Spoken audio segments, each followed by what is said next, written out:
আধুনিক ক্ষেপণাস্ত্রের পূর্বসূরি ছিল রকেট এবং দশম শতাব্দীর প্রথম দিকে চীনে তীরের চালনা ব্যবস্থা হিসেবে প্রথম রকেট ব্যবহার করা হতো। আধুনিক রকেটবিদ্যার আগে অস্ত্র হিসেবে রকেটের ব্যবহার চীন, কোরিয়া, ভারত এবং ইউরোপে প্রমাণিত। 18তম শতকে ভারতে মহীশূর রাজ্য এবং মারাঠা সাম্রাজ্য ব্রিটিশদের বিরুদ্ধে লোহার আবরণযুক্ত রকেট ব্যবহার করত, যা ছিল তখনকার সময় সবথেকে আধুনিক অস্ত্র।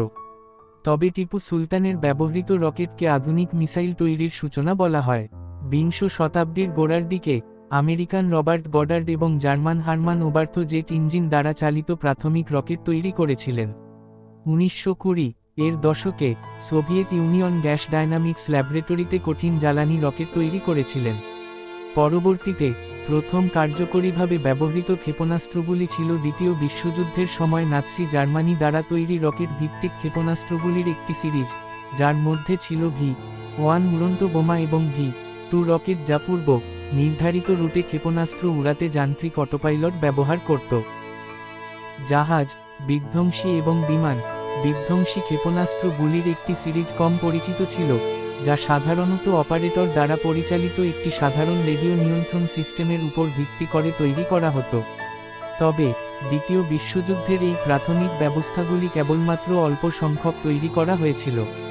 দ্বিতীয় বিশ্বযুদ্ধের পরে শীতল যুদ্ধের আবির্ভাব হয় এবং পারমাণবিক অস্ত্রের বিকাশের ফলে দ্রুততর, আরও নির্ভুল এবং আরও বহুমুখী ক্ষেপণাস্ত্রের প্রয়োজন হয়ে পড়ে, যার ফলে স্বল্প পাল্লা, মাঝারি পাল্লা এবং দীর্ঘ পাল্লার ক্ষেপণাস্ত্রের উন্নয়নে একাধিক দেশ প্রতিযোগিতা শুরু করে।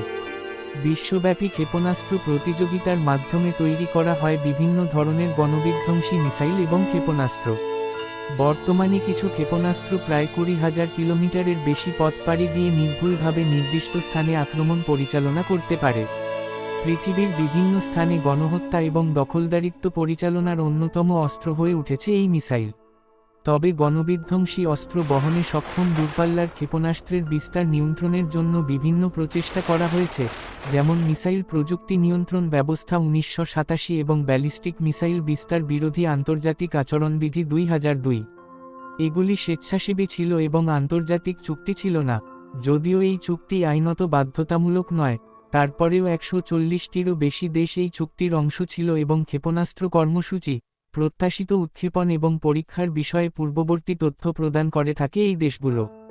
যদিও 140টির বেশি দেশ এই চুক্তিতে স্বাক্ষর করেছিল, কিন্তু পৃথিবীর শক্তিশালী এবং সাম্রাজ্যবাদী দেশগুলোই এই চুক্তিতে স্বাক্ষর করেনি, যার ফলে বর্তমানে শক্তিশালী দেশগুলো নিজেদের ক্ষেপণাস্ত্র প্রযুক্তির ক্রমাগত উন্নয়ন করে চলেছে।